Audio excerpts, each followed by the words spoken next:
Welcome back जी, you watching सियासत व पाकिस्तान। मैं फैसल रहमान। प्रोग्राम में हमारे साथ शामिल ब्रिगेडियर तारिक एजाज साहब और जैद हामिद साहब। से ब्रेक से पहले बात हो रही थी, मैं चाहूँगा वहीं से गुफ्तगू का आगाज़ करें। सब आपसे शुरू करेंगे।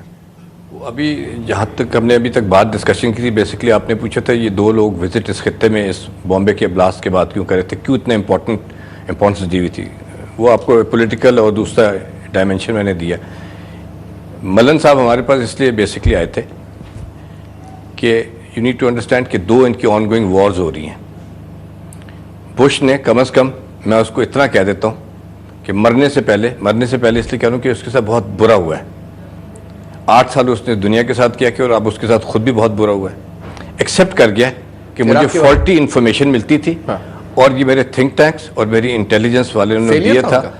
और इतनी इनकी इतना मैकेनिज्म है, सिस्टम्स आप कहते हैं कब से चल रहे हैं, उसके बावजूद आप इतना मेजर फॉल्ट करते हैं। वो भी इसने अपने हारने के बाद ये बयान दिया है। ये भी ये दो दिन पहले वाइल दिस इज हैपनिंग, ये मैं अब आपको बता रहा हूँ इस बॉम्बे चक्कर के बाद में। अच्छा, अब ये मलन साहब इधर क्यों आए हैं कि क्या तकलीफ है? Do they have some special relations, special love for Pakistan? No sir, it is your contribution which is priceless. अच्छे साइड पे यूज हो रही है या गलत साइड पे यूज हो रही है वो हम डिबेट कर सकते हैं, लेकिन पाकिस्तान बाय इटसेल्फ उसकी कंट्रीब्यूशन आर प्राइसलेस, ठीक, इररिप्लेसेबल। किस तरह?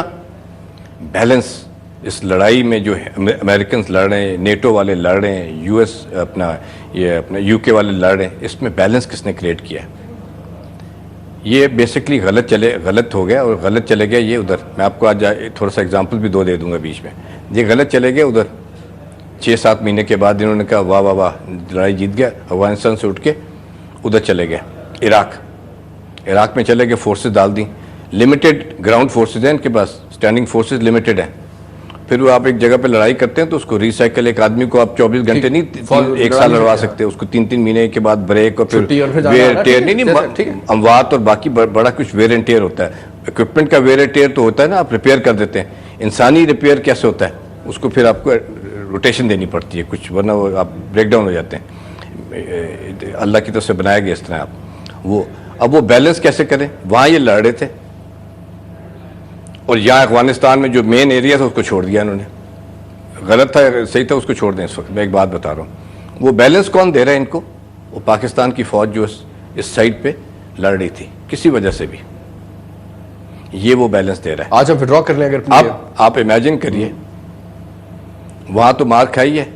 अब वो 16 महीने पे आ गए हैं, पता नहीं कब आते हैं। बैरल इस तरफ आएंगे, ब्रिगेड कह रहे हैं एक और आ जाएगा, फलां आ जाएगा। अफगानिस्तान जैसा मुल्क, एक ब्रिगेड और आने से कुछ फ़र्क पड़ेगा? मेरे ख्याल में कुछ भी नहीं फ़र्क पड़ेगा। सिर्फ इस पूरी लड़ाई में जो फ़र्क पड़ रहा है वो पाकिस्तान की फोर्सेस की वजह से उधर पड़ रहा है। वो आपको उनके साइड देनी चाहिए नहीं देनी चाहिए, एक अलग बहस है। मैं आपको सिर्फ बता रहा हूँ कि आपका प्राइसलेस कॉन्ट्रीब्यूशन है, जिसको ये आपको कहते रहते हैं डू मोर, क्योंकि you are terrorist infested country, so do more. हो ये रहे। We can't do more than 100%. It's time to hug your super mom. जीतने का सुपर माँ इनाम, यानी साल भर का खर्चा हमारी तरफ से। हमारी सुपर माँ। तो where is this war that they are supposed to be fighting with anyone?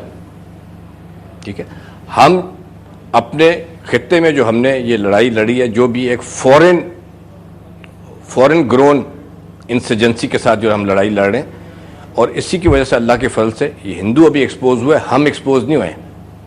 ये इनको बड़ी तकलीफ है इस चीज़ की कि ये क्या हो रहा है और आपकी कंट्रीब्यूशन क्या है। ठीक, आपकी कंट्रीब्यूशन ये कितना भी मिनिमाइज करने की कोशिश करें, मिनिमाइज करने से। मैं तो चाहूँ अगर 200% और भी करते हैं तो भी दिल से डू मोर। मैं आपको ये कहने की कोशिश करूँ, अब आपको सिर्फ समझ आनी चाहिए ना, जैसे कुछ देर पहले जाहिद साहब से भी बात हो रही थी, आपको पहले अपनी पोजीशन तो समझ आनी चाहिए ना, फिर आप किसी से बात करेंगे। जब आपको आज तक अपनी पोजीशन ही नहीं समझ आई, आपको आर्टिकुलेट करना ही नहीं आया। सब यहाँ पे क्योंकि वक्त की कमी है, मैं चाहूँगा 3-4 चीजें और भी हमें करूँ, फिर जाहिद साहब की तरफ भी आए। 2 रोल्स क्विकली सर 2-3 मिनट में अगर डिफाइन करें, फिर मैं जाहिद साहब से भी यही सवाल मैं चाहूँगा आप आगे लेके चले। दो चीजें sir, role of media sir, हमने भी अपने एंड पे एक बंदूक लेके फायर नहीं की, लेकिन अपने एंड पे एक चीज को एक वो भी मैं तो कहता हूँ कि अगर इंटेलिजेंस एजेंसीज भी आपकी फ्रंट लाइन है तो चले सेकंड लाइन में आपका मीडिया भी आ जाता है। लोग तो ये कहते हैं कि शायद मीडिया से भी आप तो वॉर विन की जाती है, जो अमेरिका का पूरा गेम प्लान होता है। बोस्टन में हमारे साथ पक्का मीडिया विंग साथ साथ चलता था। देखें ना सर आप, ये सर ये एम्बेडेड जो होते हैं, जो चलते हैं रिपोर्टर्स एम्बेडिंग, ये तो हमने नया फ्रंट लाइन में front. Now the point is role of politicians here. Sheikh Rashid साहब का बयान है कि जी जो अमेरिका से हमारी डील वील थी, जो भी कॉन्ट्रैक्ट साइन हुआ था, जिस तरह वो 5 साल मंसूबा था या जो भी था, वो एक्सपायर हो रहा है दिसंबर में, दिस मंथ, इस महीने में वो एक्सपायर हो रहा है। हमें किन टर्म्स पे रीनेगोशिएट करना होगा, प्लीज सर? मैं इसको जरा डिफरेंट से इसको बिल्कुल, तो आप मैं तो सीधा समझाने सवाल के लिए, पूछता हूं। असल में हो ये गया है, मेरे साथ आप एग्री करें ना करें, मेरा एक अपना पॉइंट ऑफ व्यू है।